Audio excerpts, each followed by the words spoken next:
I'm Mike. And I'm Adam. And this is Stuff and Waffle. Two friends talking about stuff, and often as not, waffling with frequent reference to Bond cars. Well, welcome back to what we call a podcast, but what is, to be honest, a support group for people who feel slightly rusty. 1987 XJS is a better investment than a pension. Well, it is. Yeah, quite. Yeah. You don't have to convince me. I know it's fact. Yeah. Yeah, I'm probably relying on that a bit too much, to be honest. But here we are. Here we are again. And it's time for nobody's favourite moment of the week, Two Truths, One Lie.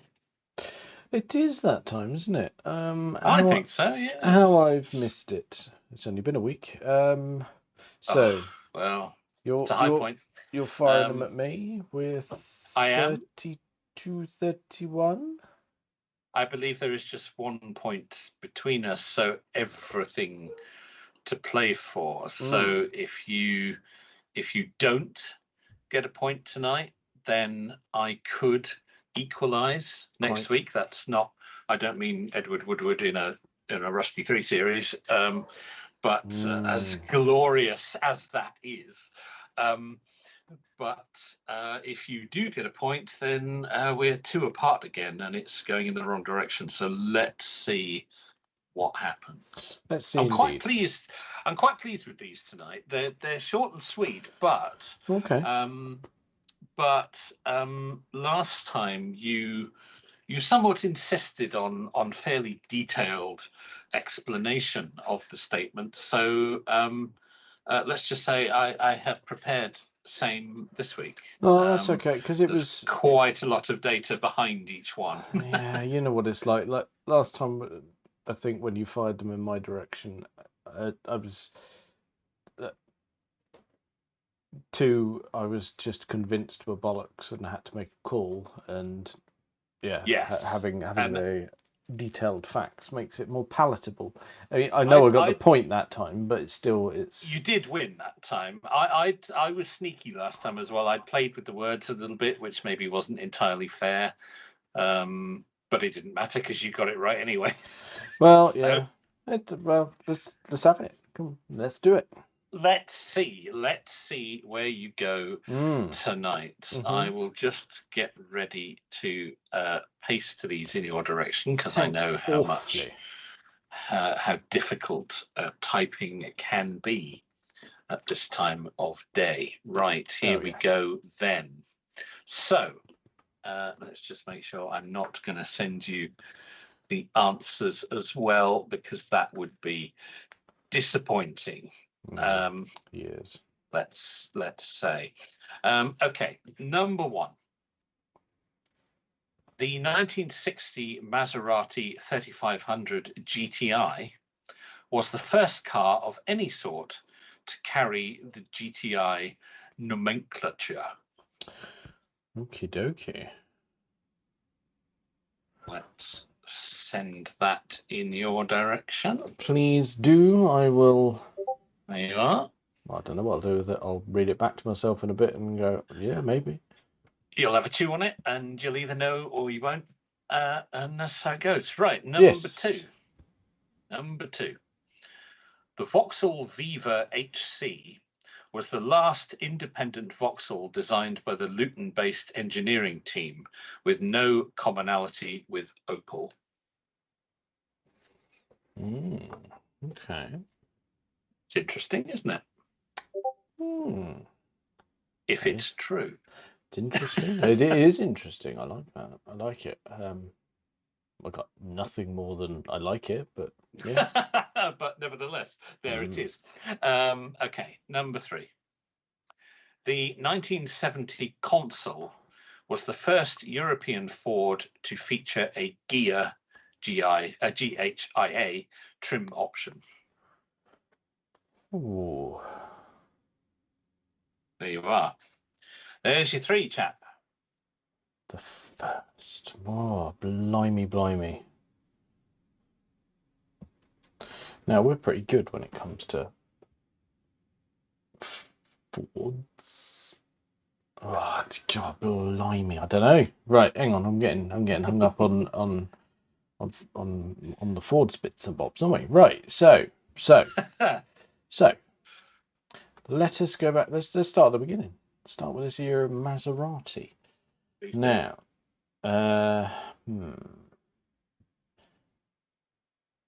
GTI. Well,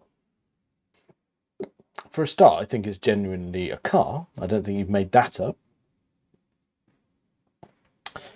Okay. It's just whether it was the first. That's the bit that I've got to get me noggin around. If you're happy it's a real car, then yes, your attention should be on the second part of that sentence. Yes. I mean, I'm trying not to second guess myself, but I'm almost certain it is a real car. You haven't made it up. Next one, Vauxhall Viva. Vauxhall Viva. Christ, do you remember when they were street furniture?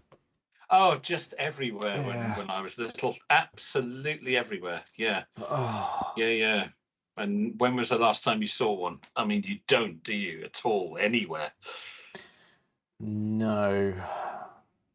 I mean, I probably saw one more recently than you'd expect, but that's because a garage I used to take my car to, they had one that they were okay. that they were looking after and bringing back to life. Yeah, fair enough. But still, that's some years have elapsed since then, even. Yeah. Oh, blimey! I did. Christ, yeah. When is the last time I saw one that wasn't that something upon the road? Well, you just don't, do you, anymore? I mean, it was a car built to a price that I guess nobody really thought to preserve. So, was it the last independent Vauxhall designed by Luton-based engineering team? It's around the right time, I think. God, my Vauxhall knowledge is a bit shit, but this feels like the right time. We're not really Vauxhall guys, are we? But no, not particularly. I mean, no. There's been a bit of Vauxhall in my family. I've never had a Vauxhall, but my dad has. No, I've never had one. I have driven a few over the years. In fact, there was an Omega that the company I worked for had as a company car that I drove quite a lot. In fact, I drove it, sort of motorway driving in it. Full rep spec. Oh, it was. Yeah. It really was. Up and down the M5 in my Omega. Yes. Lovely. It's a moment in time that, with my double-breasted suit. Yes. Oh, it just conjures up Partridge, doesn't it? It really does. But yeah, this feels like the right sort of time. I remember God, blimey. Now, this I was a kid, fairly young, single digits. Lime green metallic Vauxhall Viva. It was being looked after. Metallic, you paid extra for that. Yeah, so it was my great granddad's car, but unfortunately he was in a state of decay and deteriorating health. So my granddad was using it. And yeah, lime green had quite the lively sort of bright tan, almost orange interior. Yeah. Velour, obviously. Oh, what a spec! However, front seats, sheepskin covers. Oh, wow! Yeah, beautiful. So yeah, there's Viva heritage in the family, and I remember it. I don't. Oh, yeah. I was of an age where you sort of think memory is patchy. I was that low in single digits, but that car stood memory out. is patchy, but you're quite impressionable. Yeah. And that's one of those memories that never leaves you. Yeah. No. Yeah. My grandfather's Mark II Escort 2-door is much the same. Nice. Yeah. Yes. Yeah. None of which really helps me with the answer to the question, other than the fact that I think all of that is lovely, but it doesn't help you. No. So I think it's the right era. So I'm inclined to go with it, but I just don't know. Right. Come on then. Come on. Ford. Gear. Ford. You said that with great conviction. I like it. It was almost a voiceover to an advert. Yeah. So Ford. Gear. I'm really do you know what? I don't know. But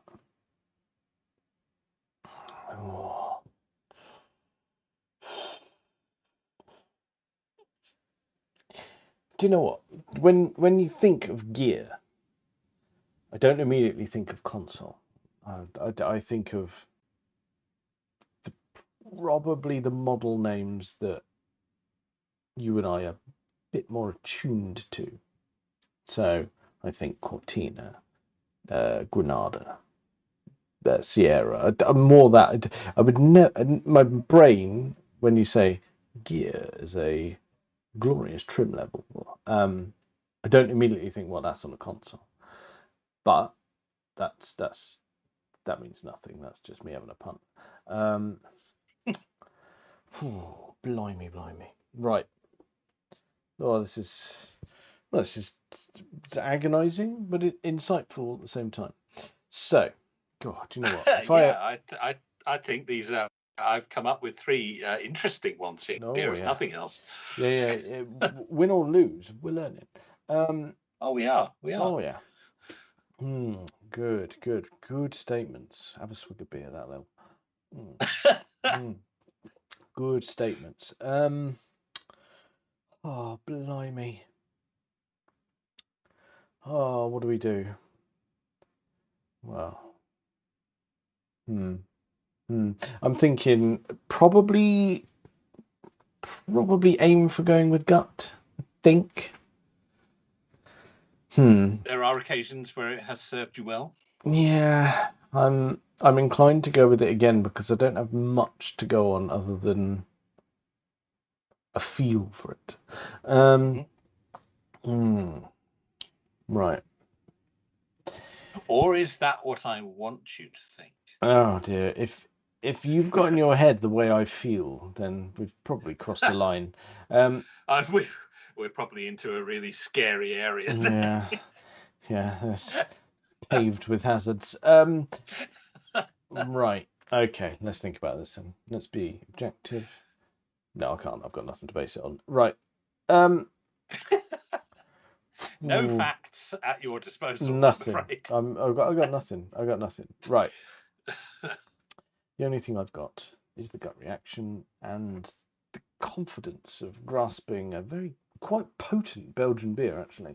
So I think that's going to serve me in good stead.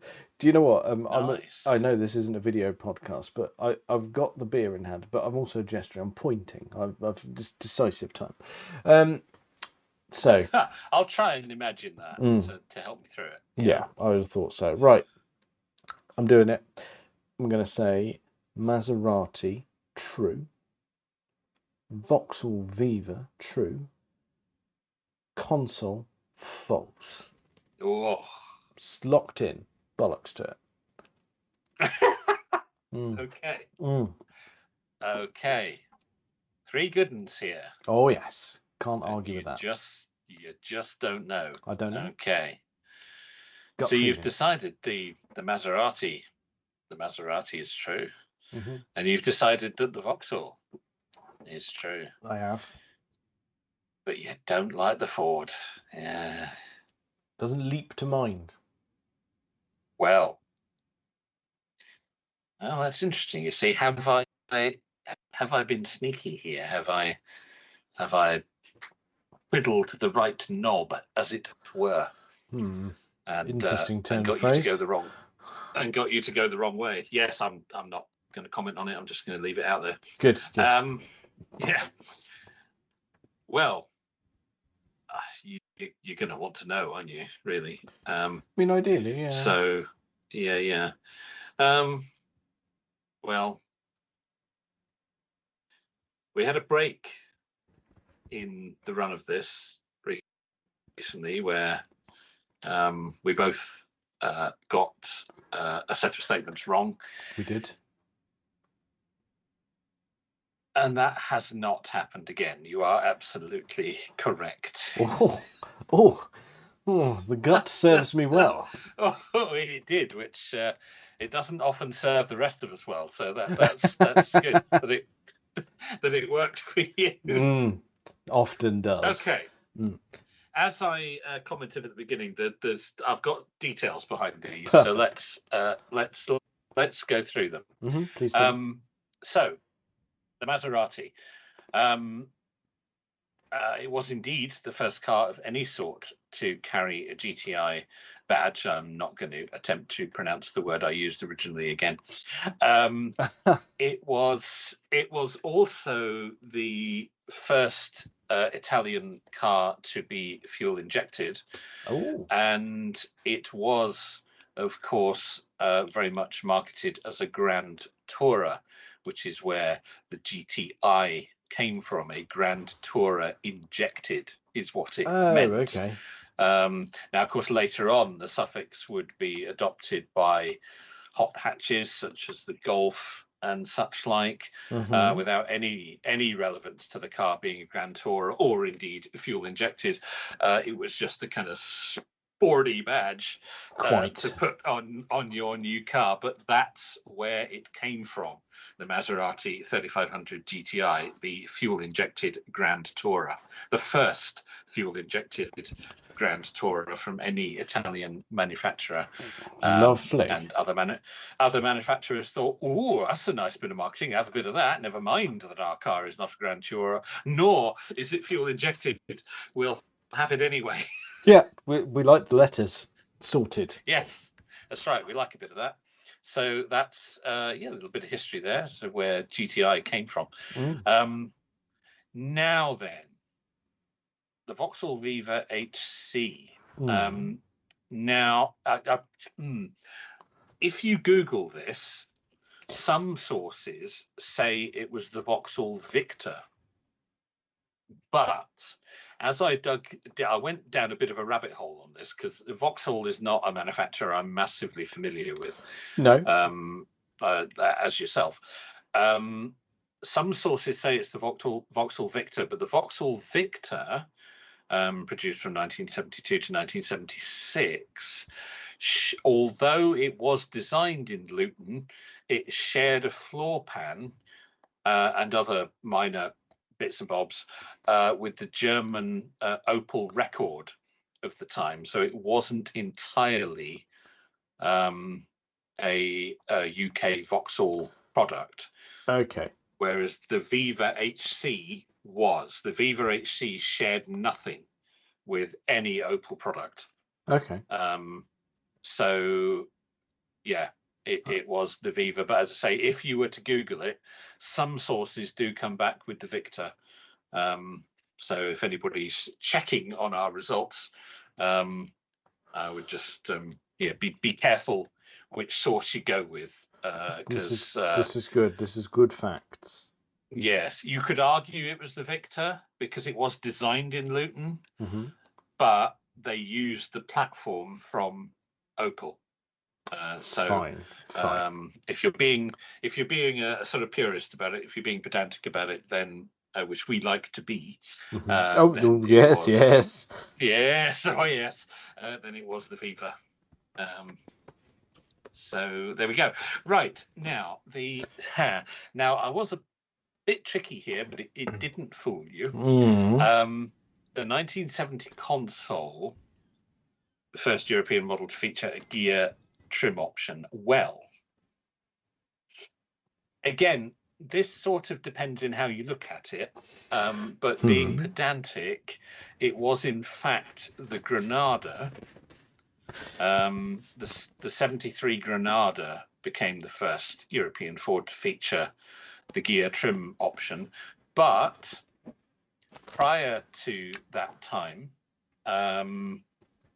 in fact, just checking my facts here, it's a bit sketchy as to when it was officially sort of phased out. The original run of Granadas were actually badged as Consul. Interesting. But that branding had been changed to Granada by the time Ford had acquired the Italian coachmaker Gear and started to use their branding on its cars. Fine. So, the Granada started out as Consul, doing what they do these days and reusing a previously marketed name. But by the time a Gear option, a sort of luxury option, was offered, which was around 1975, the Consul name had been dropped, and all the models were being badged as Granada. So why they changed from Consul to Granada, I don't know, but they did. But no car ever had the Consul badge and the Gear badge. By the time they'd started to use that, it was Granada. Fine. So it's the same car. They've rebadged it, you fool. Exactly that. And I was hoping you might fall down that trapdoor, but you didn't. I did not. There we go. More through luck than judgment, but yeah. Yeah, there you go. There was a period actually where they used both. In the base trim level was badged Consul, and the higher trim levels were badged Granada, even before they started to use Gear. So there was. That's why I was saying it's difficult to actually put an actual date to it as to when they switched from Consul to Granada, but no Consul ever had the Gear option. So there we go. Not entirely true. Right. Good fact. So there you go. There like you that. go. Yes. I probably spent too much time on that, but that's all right. It's all right. What we've done is we've unpacked heavily. Then we like that. There's nothing left in the suitcase there. Oh, blimey. So we are at 33, 31. Yes. Well, that's good for me. I think we're back into the pattern, aren't we? It would appear so. Yes. Yeah. We had a week off, or 2 weeks off, as the case may be. We had 2 weeks off where we both cocked it up for some reason, but now we're back on form. Yeah, that's good. That's good. Very good. All right. Well, it's my turn next week, and I'll see what I can come up with. I think some research is required because I'm fresh out, so they'll be hot off the press. I was this week. Yes, these are all fresh. So yes, I hopefully have set a high bar there. Well, I say hopefully. I mean, I don't want them to be too good because then I won't get a point. So that's. Oh yeah, true. Yeah, that's that's not going to work for you, is it? Not really. No. Right. Okay. So we'll park that for another week. But however, what we're not going to park is something that I've been threatening to do for weeks now, if not months. Yes. So I had the pleasure of driving a vehicle I've driven before, some time ago, I might add, but nonetheless, it was still a worthy comparison because the car in question was a BMW Z4 and E85, and oh yes, yeah, those are the correct noises to make, and just for clarity, it's the 3-litre variant that I drove. Well, that is doing it correctly, as we've established. Oh yeah, absolutely. And oh god, blimey, I want to make sure I get my engine numbers right. I think it's the M54 engine. Okay. I will be corrected. That's one thing I didn't fact check before I moved my scribbles. So yeah. Okay. Yeah, the 3-litre M54. I'm almost certain it is, but I'm willing to be told that I've got it wrong. And since I last drove it, because I did, I'm sure I mentioned it on the pod last time, because I drove it in relatively standard form. It had new custom exhaust on it. However, everything else was standard, and the most relevant fact was that the weather was atrocious and the tyres were beyond their best. Not a time to be pushing the envelope in someone else's car. No. And it was a tad loose. So yeah, it was not ideal conditions. But the exhaust made a good noise. I'm sure I complimented it at the time when we did it on the pod, because it was, sounds really good. The M54 is indeed a 3-litre naturally aspirated inline-6 petrol engine. If you wanted to check on that. Yeah, I'm pretty sure I got it right, because they did fit various different. Well, I say various different. I think there was the M54 and the N52, but I'm sure this particular vintage of a vehicle is an early one, so it's the M54. That was why I went with that. It says it was fitted to the E46, the E39, and the E85. Yep. Z4. That sounds like the wrong one, right one. Sounds like I've got it. I think you're there. I think you're there. Yeah, indeed. Anyway, sorry, I interrupted with a fact. No. Do continue. No, we like facts. So noticeable changes this time. Crucially, much better day weather-wise. Secondly, some considerable improvements. Uprated suspension, can't talk. Uprated brakes, new tyres. Nice. Oh yeah. Quite the transformation. And do you know what? I don't know. I'd probably, first off, if you're sort of just general pootling, you probably, to someone who's not used to it, they probably go, ride's probably quite firm. But I'm relatively used to it myself. My car's quite firm. So I didn't really notice that too much. Tell you what, it feels incredibly tight through the corners. It's minimal body roll, really responsive, very stable. It fills you with confidence. I really enjoyed it. It was, just a transformative. And I know it was probably one extreme to the other in terms of not only car upgrades but also weather. But it's, you know what, it was, and I know none of the upgrades that I've experienced this time are necessarily power related, but it's probably worth mentioning it. But what I've really enjoyed is, like, it's not take your face off fast, but it's urgent enough. Yeah. Which is, it's urgent enough to put a smile on your face, which I like. It's not, I don't think it's enough to get you in any real trouble. Yeah. But it's like, I mean, it's got to be down to the choosing the correct engine. Let's face it, because they are that excluding the sort of fancier M variants, and I think the SIs, it's the torquiest engine in the range. I'm almost certain it is.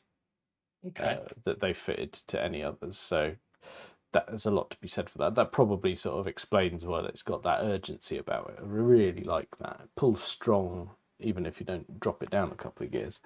Nice. Really, really like it. Does Z4 get some criticism for its electric steering? I don't have much to compare it against, so I'm probably not as critical as some others. Yeah. Converting it to hydraulic steering is a popular mod for those. So. Well, fair enough. Maybe. maybe it might be on the cards. Yeah, considering there will be some other drives there's been another upgrade since I've driven it. Okay. Yeah, right. new diff. So I'm yeah, looking forward to that. But yeah, do you know what? It didn't help in any way to quell my sort of yearning for a Z4. No, I don't suppose it would. No, it didn't. Not even. It didn't even come close to calming me down. Going No. all it did was reaffirm that yes, I need one of those as well. Yeah, I can completely see why. Yeah, I've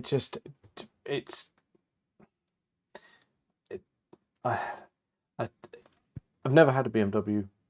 I really quite want one, and I think I want that one. So it's Have you driven many BMWs? Yeah, I've driven quite a few actually. Okay. Yeah. Yeah, what have I driven over the years? 1 Series.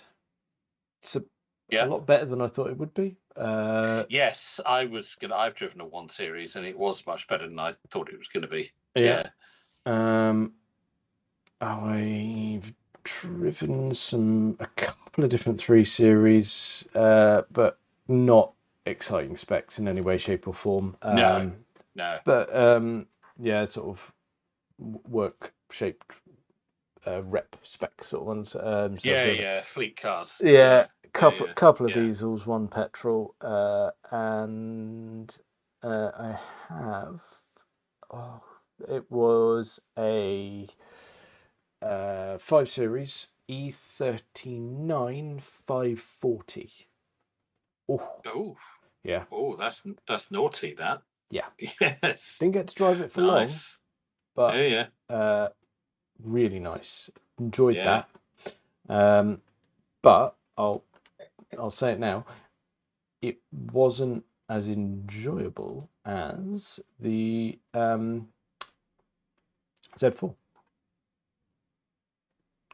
Okay. Yeah. Well. Yeah. I suppose. Yeah. Interesting. I mean, don't get me wrong.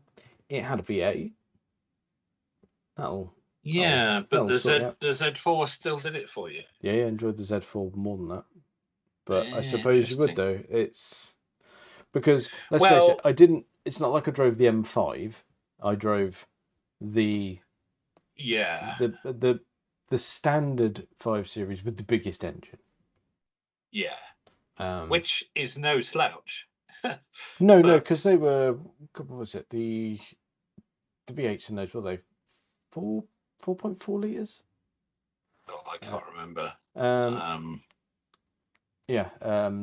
And yeah, I've really enjoyed it. And as we know, a V8 estate car that's right up our pipe. I must have it. It was a saloon. It was the saloon. Sorry, I thought you said it was a touring. No, if I did, it was a slip of the tongue. No, it was definitely a saloon. Okay. And until I drove a Z4, that was the best BMW I'd ever driven. But Z4 beats it. Interesting. More nimble, you see. Okay. Yes, indeed. So you think there may be a bit of Z4 in your future? I'd absolutely love that. I really would. Yeah. And if I do it, I'll do it properly. I'll get the 3 litre as well. Got to be the right one. Yeah. Yeah. That's the one. That's the one I want. I just Nice. Yeah, it's a bit of me. Nice. Yeah. But the mods transformed it enormously. He's doing fine work there, isn't he? Made a good car even better, and I could just I still fancy one, and probably more so. So yeah. Yeah, I guess that was inevitable. Really, wasn't going to put you off, was it? Really? No. That was it, and even operating it the morning that I did on not a huge amount of sleep, it woke me up. Yeah, got you going. Yeah. So yeah. Well, there you are. See, so maybe you need one for your drive to the office, because by the time you get there, you'll be buzzing. Well, in theory, yes, the bit of road that I get to go on, if there are no other cars on it, is quite nice. Yeah, but at 8 o'clock in the morning, that's not going to happen, is it? No, it's not. Like the other, honestly, I drove home. One day this week, and it's like there's a national speed limit sign. That means go, and we didn't. Oh my goodness No, me! It's we often don't. But ordinarily, you get that standard behaviour of going. Someone will do 40 through a 60, and then proceed to carry on doing 40 when they get to the 30, and go, well, yeah, you've nailed that. Well done. But this one was 25 everywhere. Oh. You've not seen a queue of traffic like it. Yeah. It's like, we've only come a short distance. How have we accumulated this many cars? They're just oblivious to it, aren't they? No, absolutely nothing doing there. Yeah. No. So, yeah, there we go. Yeah, but it happens a lot. But it does. That's really good. That's really good. And I think it sounds like what's being done to that is spot on. Yeah, and I know there's more things on the horizon beyond what's already done and what's been done since I drove it. So I report back as it progresses. Lovely stuff. Now, yes. Can I have a segue, if I may, please? Oh, have at it, sir. So, BMW Z4. Can I bring us bang up to date and tie us in beautifully with Toyota? Because if you think you can. Toyota Supra, Z4, same car these days. Well, there is that. Yeah, so that's my segue. I needed to get to Toyota, and that was my way to it. Well, it's an engineering way, but nevertheless perfectly valid. Yeah, I got there. So it did. Spy shots this week. Oh, so now I think they were saying that these shots were taken at Suzuka. And Toyota are testing what basically looks like a new mid-engined GR badged sports car, and now we are, because it's a coupe, people are torn. They go, well, it's mid-engine, but it's a coupe. Are they going MR2 or are they going Celica? Because MR2, when it got to the end of its life, was convertible, and Celica was always front-engined. And the MR2 ended up being front-engined. Oh no, did it? No, was the Mark III front-engine? Am I talking bollocks? I think I'm talking bollocks. Oh God. Oh no, to the Google. No, I am talking bollocks. Oh, yeah. I'm going with lack of sleep. You can go with that. You were still wrong. So. Yeah. I'm blaming tired. Yeah, no, I can't work it. I got my segue and my talking about Celicas and MR2s arse about face. So yes, it became a convertible, but it remained mid-engined. Raymond. Yes. So the debate is this new one MR2 or Celica? Have they gone back to putting a roof on it and they're going to call it an MR2, or are we going to have our first mid-engine Celica? That's a very good question. Because it looks naughty. I'd like to see the MR2 badge back. Oh yeah. That would be lovely. Yeah. They are sort of, people are speculating based on shots that they've seen and people who have actually been trackside trying to catch a glimpse and get their photo, but the speculation is all-wheel drive 2-litre turbocharged coupe. Much interesting. Yeah, it is interesting. Okay. Okay. Because you wouldn't describe the MR2. Well, would you describe the MR2 as a coupe? Mark II, yes. Mark II, yes. Okay. And yeah, maybe I'm thinking of Mark 1. I suppose you could get away with calling Mark 1 a coupe. Suppose. I don't know. It's only 2-seater, wouldn't it? Well, that's all right. I don't know. I don't think I'd call the Mark 1 a coupe. What would you call it? Sports car. Well, I don't think I'd call it a coupe. Interesting. Yes. Interesting. Don't know. I wouldn't. I don't think I would describe the coupe. I would think is slightly larger, decent back seat. I don't think I would class any 2-seater as a coupe. I think it has to have a back seat. 2+2. I think saying something like that is going to end up with you being an awful lot of trouble. Awful lot. Maybe. To make a bold statement like that. Oh my goodness me. Sweeping, perhaps? Yeah. Yeah. Just to be clear, he said it. I had nothing to do with it. You think I might have upset some people? Oh yeah, I think making a sweeping statement like that will provoke an internet reaction. Well, it had to happen eventually. That's it. Okay. That's how I think of it.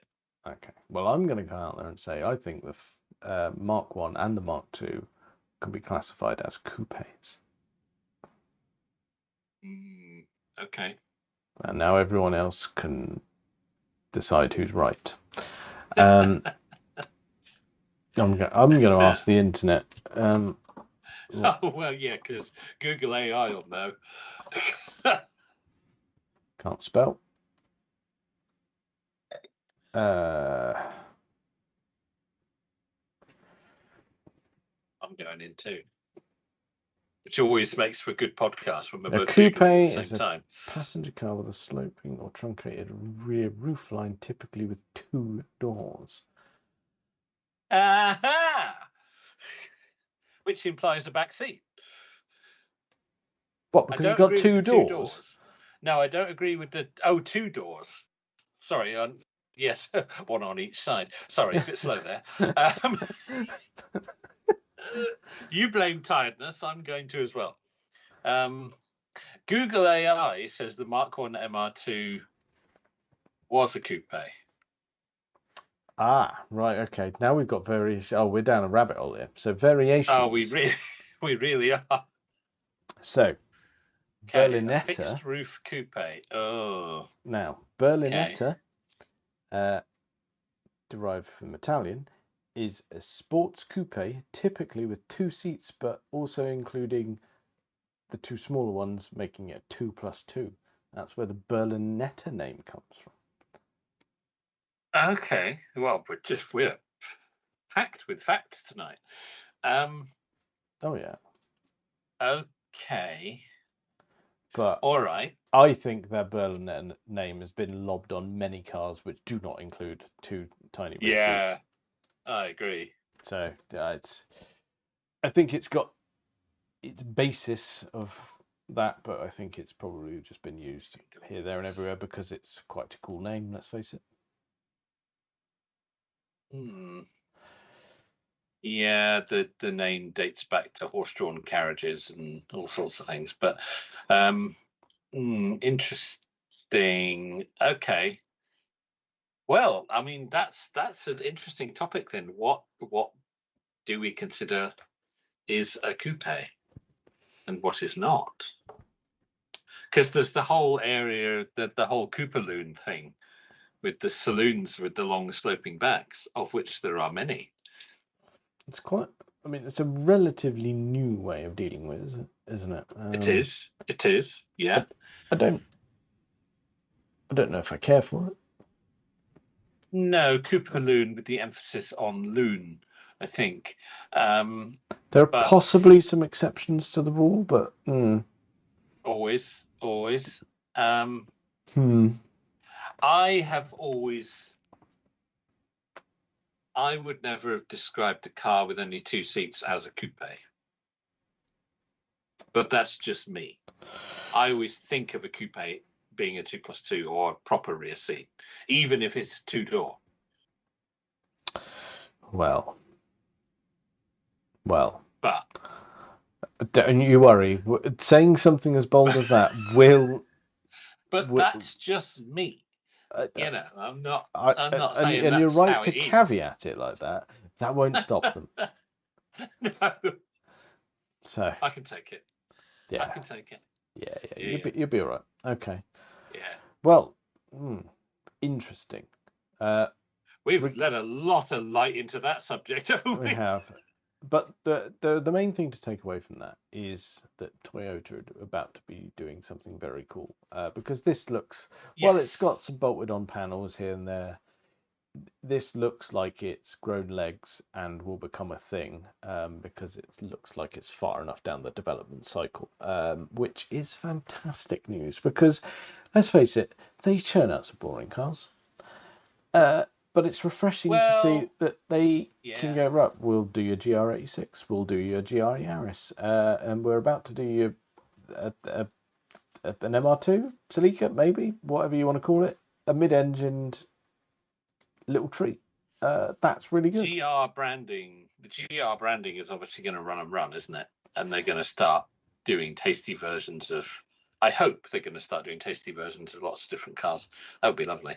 It would. I mean, like many things these days, it's become a trim level as well, which is a bit grim. You see a GR badge on many different things, and you go, yeah.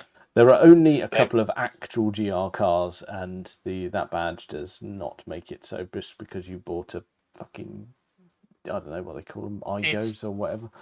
It's really tempting, isn't it, for a manufacturer when they find themselves owning a sort of hot brand like that they start sticking it on everything.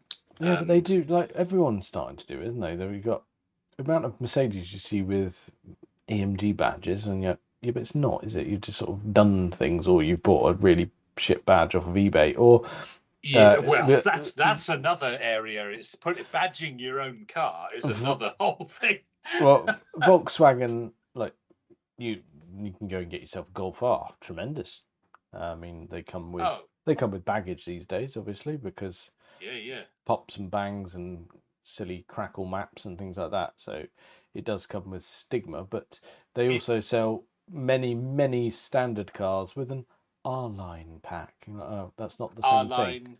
Or Audi and their S-Line, or same. Jaguar and their R-Sport, or BMW and the M-Sport. It's just the trim level. You can have some nice alloy wheels and maybe a different steering wheel and some bucket seats and some other bits and bobs of lighting and things, but it's not an M. It's an M it's not. Sport. What you've done is you've made a normal car more uncomfortable. Yeah. Yes. Whereas if you buy an M car, at least it's got the performance to go with it. Yeah, that's the thing, isn't it? But it's very popular and it sells, and that's why they do it. But absolutely. But I've just found a Reddit chat titled "What makes a car a coupe?" Oh God! I don't have a long enough life to go into that. You start scrolling in that, you're going into the internet toilet, right? I need to close that fast. Yeah, let's close that. Make it go away. What we should do is wrap it up here and congratulate Toyota for having a go. Yes, absolutely. Let's bring back a GR MR2. That would be tremendous. Yeah, that'll do me. Something like that. Perfect. It looks the business, even in its sort of bolted on panels and things. So yeah, do it. Hurry up. Get it on a boat over here, and it will sell like hotcakes. Oh yeah, don't do any of this nonsense of not selling it to us and making it big in Japan. No. We're not into that. No. We need it over here. Yeah, yes. we'll have it. I think we'll be all right. I think they'll know. But yeah, cool. All right. Well, that's one we'll keep an eye on, and we will report back on when we have some more news. Grr. Well, I think that's probably enough of that for this week. Check us out on all the various social medias and things.